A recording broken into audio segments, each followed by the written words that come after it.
नमस्कार मित्रांनो, आज आपल्या अभंग सिरीजच्या डे 18 मध्ये तुमचं सर्वांच्या मनापासून स्वागत. आजचा अभंग थोडा कठीण आहे, पण अर्थ समजला की आपल्याला खूप हलकं वाटायला लागतं. संत ज्ञानेश्वर महाराज म्हणतात, मन मारुनिया मुक्त पै केले, मी पण माझे नेले हिरोनिया. म्हणजे काय की मी, माझं, मला हे जोपर्यंत आपल्या डोक्यात आहे तोपर्यंत माणूस हा कधीच मोकळा होत नाही. देवाने काय केलं, देवाने त्याच्या पहिले आधी मन शांत केलं, मग सगळ्यात आधी त्याचं मी पणच काढून टाकलं. मग पुढे ते म्हणतात की विठ्ठलुची डोळा बैसला असे.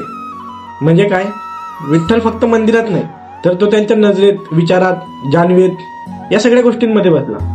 आणि आता जग पाहायचं म्हटलं ना तरी ते विठ्ठलातूनच पाहतात.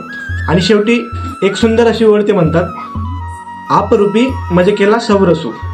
म्हणजे काय, स्वतःला विसरून देवात एकरूप झाल्यावर जे समाधान मिळतं ना ते आपल्याला कुठेच मिळत नाही. या अभंगातून माऊली एकच गोष्ट सांगतात की मुक्ती म्हणजे काही वेगळी अवस्था नाही, मीपणा गळून पडला आणि मनात विठ्ठल बसला की माणूस हा आपोआप मोकळा होतो. तर मित्रांनो, पुढच्या अभंगात पुन्हा भेटूया. रामकृष्ण हरी.